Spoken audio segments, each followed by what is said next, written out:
All right, ladies and gentlemen, we are just days away from AEW WrestleDream, which was, as usual, an enjoyable pay per view, entertaining pro wrestling put on by the All Elite Wrestling Company. We are also less than 24 hours away from a pivotal, monumental Monday Night Raw. Not only were there three championship matches, one in which a championship did indeed change hands, there was also the animosity and speculation coming straight off of rumors of a Seth Rollins injury and the storyline note that the last episode of Monday Night Raw ended on, which was the Vision, Paul Heyman alongside Braun Breaker and Bronson Reed turning on Seth frickin' Rollins. It's been a long week anticipating this episode of Monday Night Raw, ladies and gentlemen. Was Seth Rollins truly injured? What was to happen with the Vision? And most importantly, what was to happen with the World Heavyweight Championship? We begun Monday Night Raw by confirming that Seth Rollins is on the shelf and injured, unfortunately. From there, the World Heavyweight Championship was collected from Braun Breaker, who came to the ring alongside the rest of the Vision, Bronson Reed and Paul Heyman. And Adam Pearce, general manager of Monday Night Raw, also announced that there would be an over the top battle royal to determine who would face CM Punk at Saturday night's main event on November 1st for the vacant World Heavyweight Championship. We now know that Braun Breaker, who may not be the World Heavyweight Champion, is nowhere in the equation of who will be the next World Heavyweight Champion, as Jey Uso was the victor of the Battle Royal to determine who will face CM Punk for the vacant World Heavyweight Championship. November 1st is when we find out who our next World Heavyweight Champion will be. It will either be main event Jey Uso or CM Punk. Not that you care. Maybe you do. If you were to ask me who I'm rooting for, I would say main event Jey Uso. I know a lot of you probably oppose that opinion and are rooting for CM Punk. I think the thesis here is we didn't expect a match like Jey Uso versus CM Punk to be the headline coming out of Monday Night Raw this week. We expected Braun Breaker to be in the equation. I think a lot of us expected Braun Breaker surely to be in the equation and to be our next World Heavyweight Champion. I actually like that Braun Breaker isn't in the equation here. Let me be clear before I get any deeper.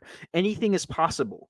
Maybe Jey Uso is found beaten to a pulp during Saturday night's main event on November 1st. And maybe Braun Breaker takes the spot against CM Punk and does indeed become our next World Heavyweight Champion. But maybe not.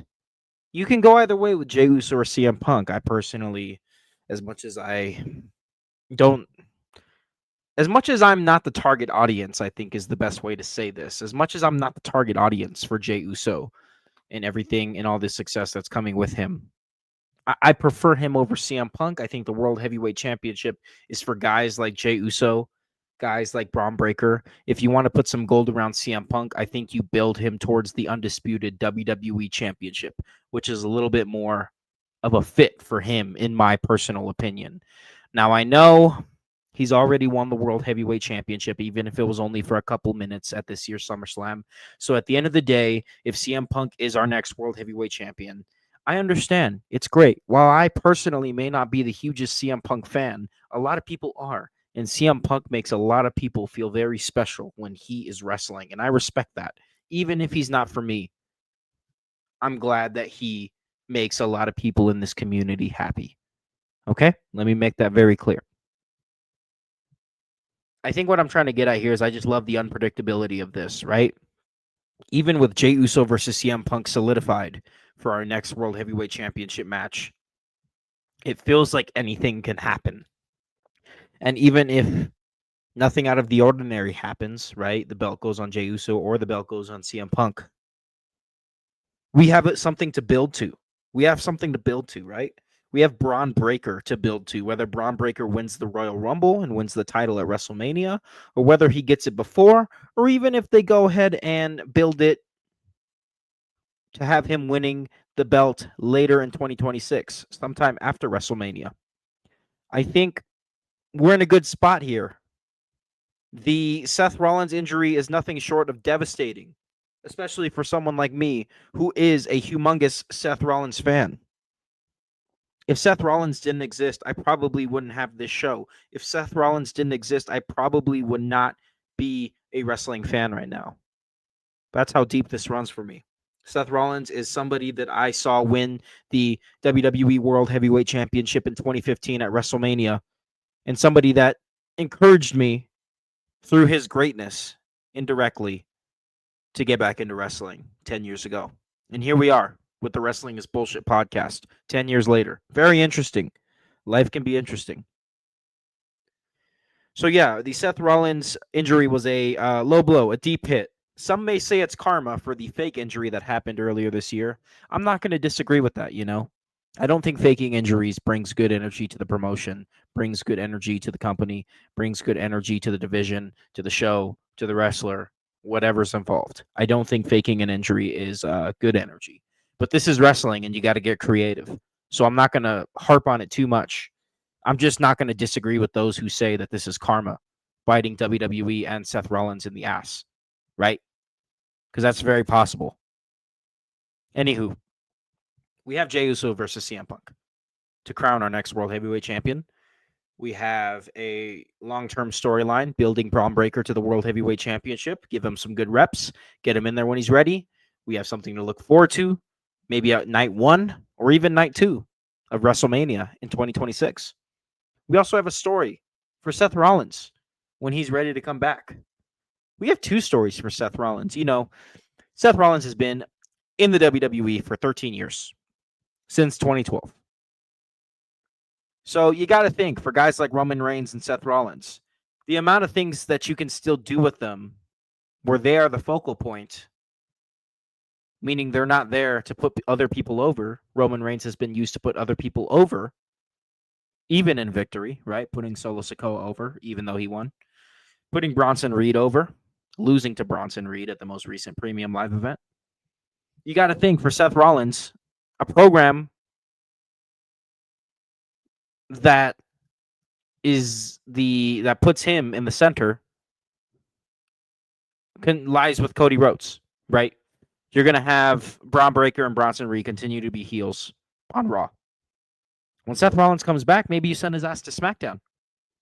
Have him feud with Cody Rhodes. Take the belt from Cody Rhodes. Maybe by that time, it'll be ready. The WWE Undisputed Championship will be ready to go on somebody else. I think Cody Rhodes is going to hold this belt for a long time. Okay, I think he's going to face Randy Orton at WrestleMania in 2026, win that match, and we're going to get to a point where all there's left to do is tell the story between Seth Rollins and Cody Rhodes, where Seth Rollins takes the undisputed WWE Championship from Cody Rhodes, and then later down the line is able to retain the undisputed WWE Championship against Cody Rhodes, being the face of the company. This is something I want to see for Seth Rollins. I really hope when he gets back sometime in late 2026, maybe early 2027, we are ready to see Seth Rollins go ahead and even the odds, win-loss record-wise against Cody Rhodes, and hold that undisputed WWE Championship. I just think he's done everything he can with Monday Night Raw. I think he's done everything he can holding the World Heavyweight Championship. And then, years down the line, we get a babyface Braun Breaker versus Seth Rollins for the undisputed WWE Championship. And that is truly when we usher in the new era with Braun Breaker as the undisputed WWE Champion. I'm just speculating, guys. All right. I know I'm drawing things out for Seth Rollins and Braun Breaker to meet again somewhere down the line, and for Seth Rollins to even the odds against Cody Rhodes, which he absolutely deserves to do. But at the end of the day, the World Heavyweight Championship is vacated. Jey Uso versus CM Punk will determine our next World Heavyweight Champion. And I'm sure late 2025, early 2026 will be all systems go in terms of building Braun Breaker to fill the shoes of the World Heavyweight Champion. Very exciting stuff. This past episode of Monday Night Raw also saw one title change as the Judgment Day lost the World Tag Team Championship to AJ Styles and Dragon Lee. This is a championship that has not been relevant for a very long time. It was a great moment to see AJ Styles and Dragon Lee win the World Tag Team Championship, but my opinion remains the same as it has for a very long time. WWE is trying to do way too much with 2 tag team championships. Have 1 tag team championship, have the champions float on both brands, and allow the community to recognize you as the best tag team division in the world.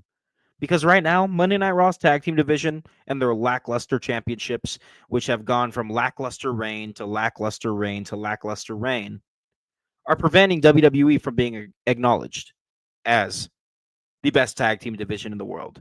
But if you first and foremost, if you even out the tag teams between Raw and SmackDown, it seems like SmackDown has all the tag teams. And let me be very clear. Even if you did even out the tag teams between Raw and SmackDown, you still wouldn't have enough to make both tag team championships valuable. And it's not like you have a lot of tag teams coming up to the main roster from NXT. Like with the women's mid-card titles, the women's division of NXT is so fortuitous and fruitful that I think those titles will be smooth sailing in 2026 and 2027 and beyond.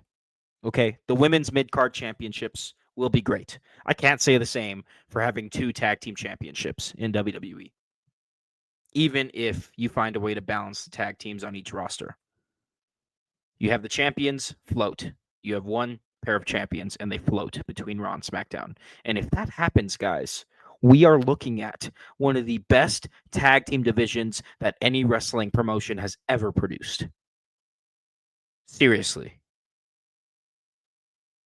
Nonetheless, I guess it was a cool moment to see AJ Styles and Dragon Lee win those titles. I'm not going to hold my breath and wait for them to have a good title reign, though. This reign is going to be shit. Okay? I hope I'm proven wrong, by the way. I would love to be proven wrong. But my intuition and what we've seen over the past year or so tells me that I'm going to be right, unfortunately. All right, let's move on. Monday Night Raw was a very fortuitous episode. It was awesome. There were other things that happened in the world of wrestling this past week. In this past episode of SmackDown last week, we saw Ilya Dragunov answer Sami Zayn's United States Championship Open Challenge. And Ilya Dragunov, in his first wrestling match of 2026, coming back off of a serious injury, was able to win the United States Championship. Excellent. We even have backstage rumors that Sami Zayn was adamant on dropping the title to Ilya Dragunov, which I would believe to be accurate. Was I backstage in Gorilla? No. So do I know if it actually happened or not? No. And you wrestling fans should always take this backstage news, backstage rumors with a grain of salt, because we never know at the end of the day. But I don't put it past Sami Zayn to be a selfless, awesome pro wrestler and set Ilya Dragunov up for success the way that he has done. Now Ilya Dragunov is our new United States champion, going in with a head full of steam, ready to close out 2025 in a big way. I'm excited to see what WWE and the United States Championship has in store for Ilya Dragunov. I'm excited to see how he's booked, because I think Friday nights can be a lot of fun with Ilya Dragunov as our U.S. champ. We'll see if they keep the open challenge going every Friday as well. I could totally see them. It's a low-hanging fruit, right? Ilya Dragunov, have him be a workhorse champion the way Sami Zayn was. Get him over. But even if they don't do that, I'm still very faithful and hopeful, I should say, hopeful that Ilya Dragunov will have a great U.S. championship run. But yeah, we'll see how it goes. We'll see if they keep that United States Championship Open Challenge going on Friday Night SmackDown. If not, I still think Ilya Dragunov, the Tsar, will have a great title reign. We also had AEW WrestleDream happen this past week on Saturday evening. Another great pay-per-view by AEW, guys. We have two big headlines coming out of AEW WrestleDream. Of course, the first one being Samoa Joe and the Ops turning on Hangman Adam Page. The Ops, the AEW World Trios champions, are officially heels in AEW. We had Hangman Adam Page defending the AEW World Championship against Samoa Joe, 1/3 of the World Trios champions, 1/3 of the Ops. After the match, where Hangman was victorious in his retain of the AEW World Championship, Samoa Joe, Katsuyori Shibata, and Powerhouse Hobbs turned on Hangman Adam Page, opening up several matches revolving around the AEW World Championship to close out 2025. We already had the match with Samoa Joe. Maybe they run it back on TV one more time. Maybe put a stipulation on it. Maybe a street fight. Anything. It could be a ladder match. I still would love to see a one-on-one ladder match for the AEW World Championship sometime soon. I don't think we've seen that, at least not recently. Maybe ever. Not for me to debate right now. But we also will get Hangman Adam Page versus Katsuyori Shibata, which will be excellent. And then we'll get Hangman Adam Page versus Powerhouse Hobbs. You got three guys in the Ops who are absolutely worthy of fighting for the AEW World Championship. And we're going to see that go down before 2025 is over and done with. So that's a big headline, the Ops turning heel. More on the Ops in this week's watch list. We'll get into it. Stay tuned. We also have Darby Allin defeating Jon Moxley in an I Quit match. An I Quit match that, as every high stipulation match in AEW, creates controversy. I hope I said that right. Basically, the Missouri Athletic Commission prohibits any sort of bleeding when it comes to sports in Missouri. AEW WrestleDream was in St. Louis, Missouri. So neither Jon Moxley nor Darby Allin bled a single drop of blood this whole match. Very shocking. Darby Allin and Jon Moxley both being known for guys that will bleed in their matches. Neither of them drops a drop of blood. Okay? But they made up for not bleeding with crazy, absolutely insane spots throughout the match. The one that gained most controversy was the drowning spot where Jon Moxley drowned Darby Allin. Now, here's the thing, guys. This shit isn't real. I see a lot of people up in arms. Why is Jon Moxley drowning Darby Allin? The kayfabe answer is because these guys hate each other and they've been feuding for over a year. This isn't something out of line that Jon Moxley would totally do this in character, right? In storyline. We're pretending wrestling is real for a second. Jon Moxley would totally attempt to drown Darby Allin. The character of Jon Moxley would totally do this. This is not out of left field. Now let's look at the real standpoint, the human beings. This is something that can be done safely between Jon Moxley and Darby Allin. Darby Allin was in no real danger in this spot. They're telling a story, guys. It's not real. Get over it. We've seen AEW do some much crazier things in their history. Okay? Things that actually affect the human beings that are competing in the match. Pretending to drown someone with safety precautions because these guys are professionals is fine. Guys, the match could have been a lot worse. It's Jon Moxley versus Darby Allin in an I Quit match. It could have been way worse. The controversy around the drowning spot is ridiculous to me. These guys are working professionals. Darby Allin is fine. There was no risk here for Darby Allin with that spot in specific. So I don't understand why people are up in arms about this stuff. It's silly to me. It's absolutely silly to me. AEW tells stories that aren't always for kids. AEW has matches that aren't always for kids. Okay? Guess what? It's up to the parent to decide whether or not they want their child to watch a Jon Moxley versus Darby Allin match, a Hangman versus Swerve Texas Death match, any sort of unsanctioned match that AEW is going to put on is absolutely not for the kids. Okay. And that's okay. Get over it, you snowflakes. I'm sorry.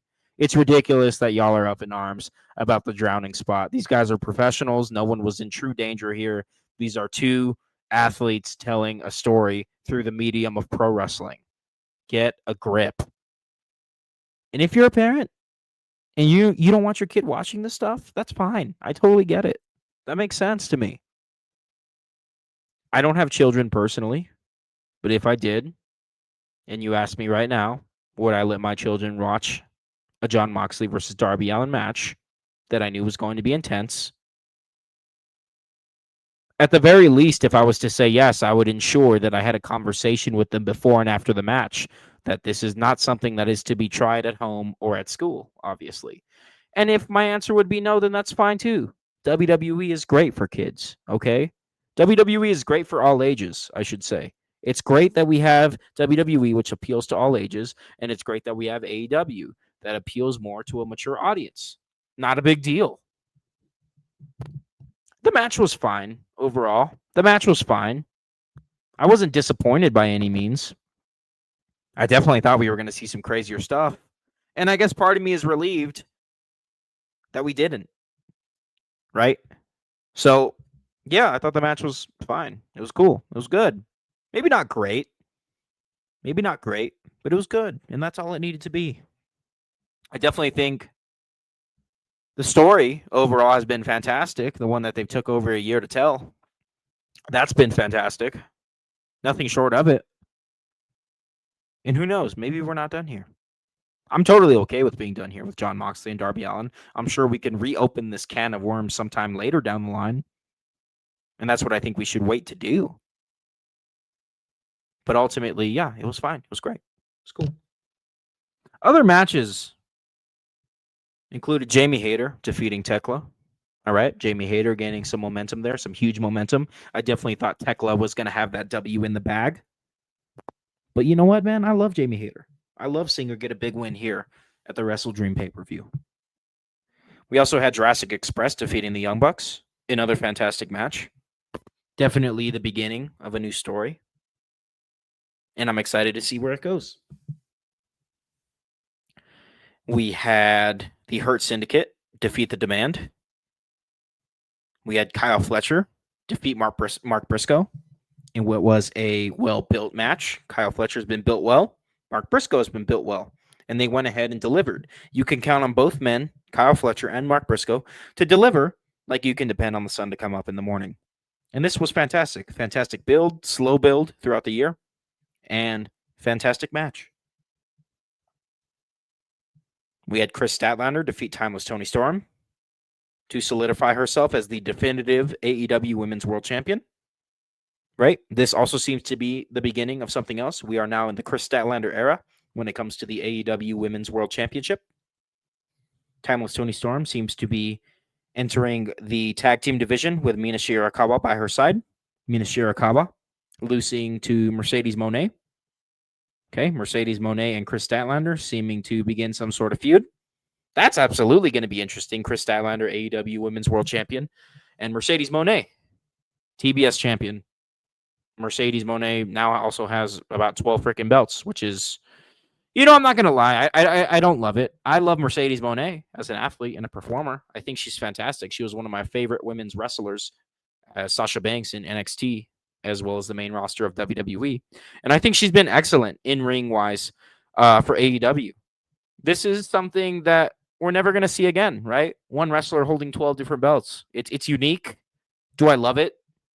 Am I drinking the bathwater like some of these other marks? Not really, but I'm okay with it. I just have so much respect for Mercedes Moné, who is doing honest and genuine work, bell to bell, as a pro wrestler.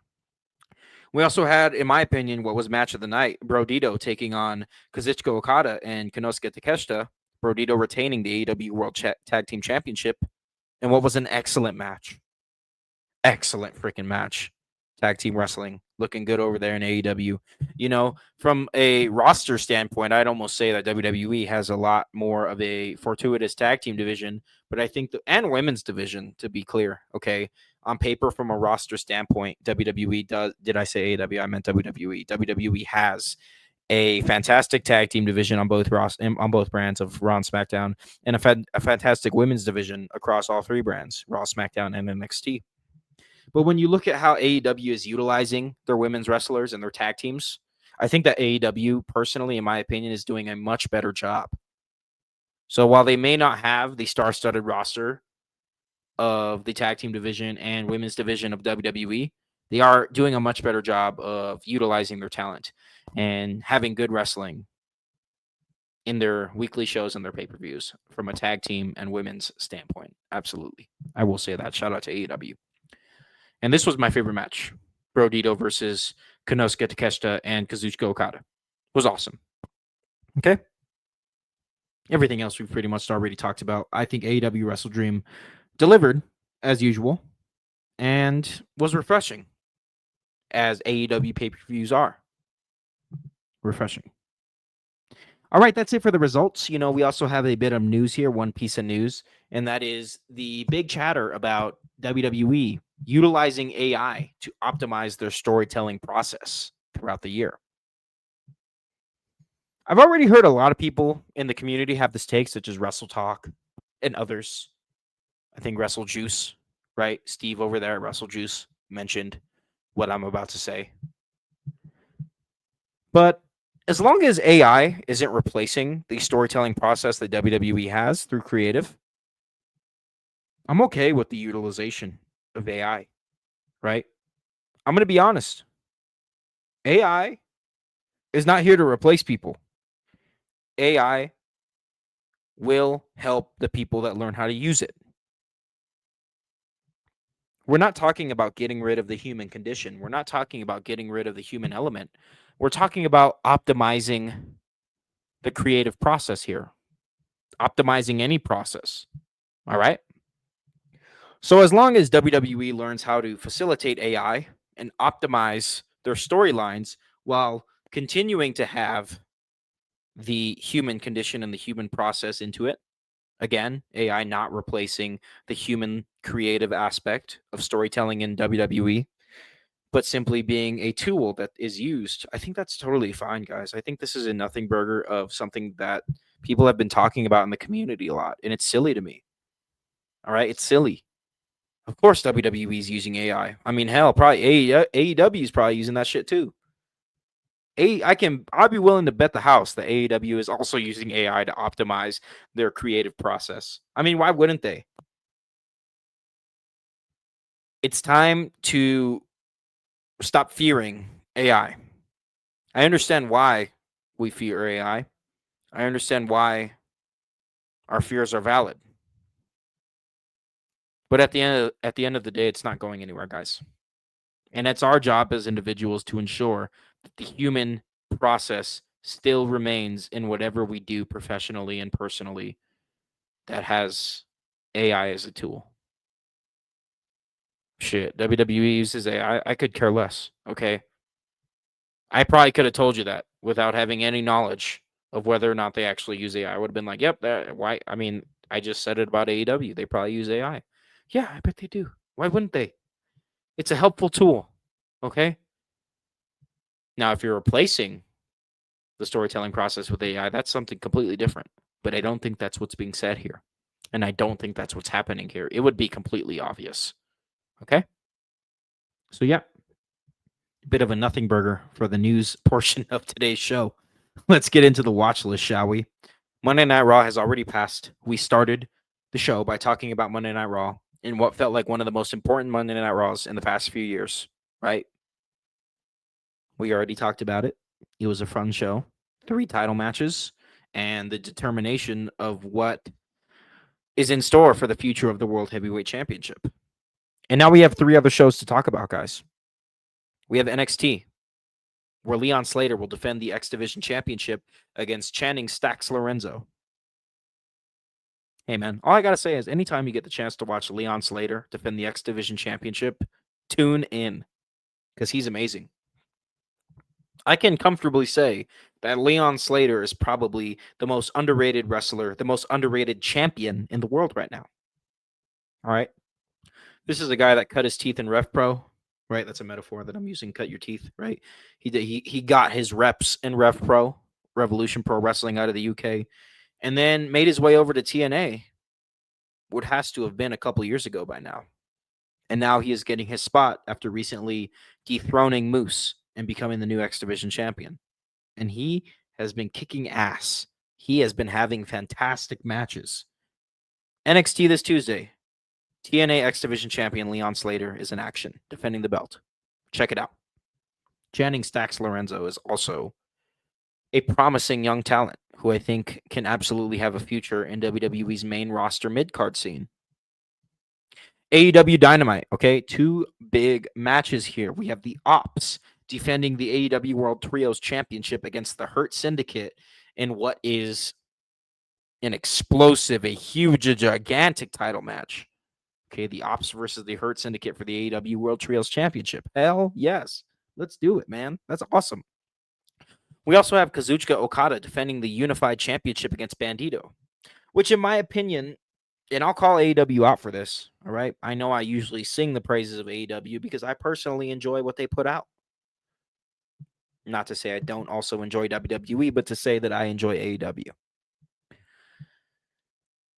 We had a double Jeopardy eliminator match recently on AEW Dynamite a couple of weeks ago, right? We saw Kazuchika Okada and Konosuke Takeshita take on Bro Dito. And if Okada and Takeshita won, then they basically became number one contenders to the AEW World Tag Team Championship. Spoiler alert, they did. But the loser of this match would be eliminated from contention for the respective titles that they just lost to. So in this case, Brodito losing means that they are eliminated from contention against the unified champion, Kazuchika Okada, right? And if Brodito was to win, then Okada and Takeshita would be eliminated from contention for the AEW World Tag Team Championship. That's the point of an eliminator match. And this here is something that we haven't seen yet, a double eliminator match, a double Jeopardy eliminator match is what they called it. We're going to have a number one contender crowned, and we're going to have someone eliminated from contention in a championship division. So we saw Bandito and Brody Lee eliminated from contention for the Unified Championship. Yet here we are 2 weeks later seeing Okada defend the Unified Championship against Bandito. Doesn't make sense. All right. Clearly doesn't make sense if you're following along.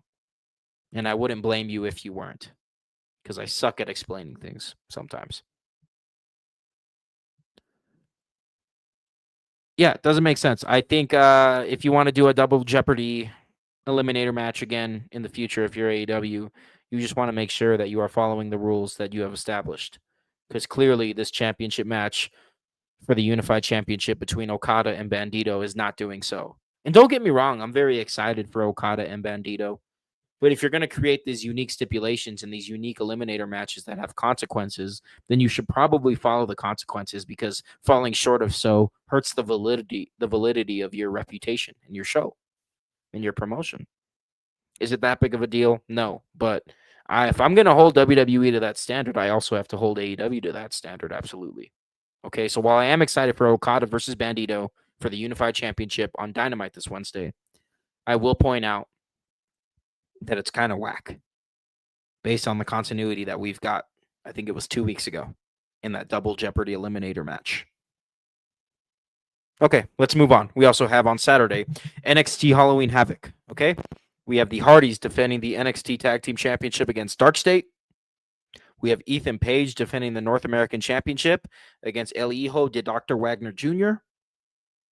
We have JC Jane defending the NXT Women's Championship against Tatum Paxley.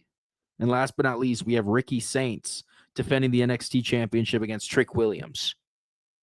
I'm sure this will be great. NXT is annoyingly good.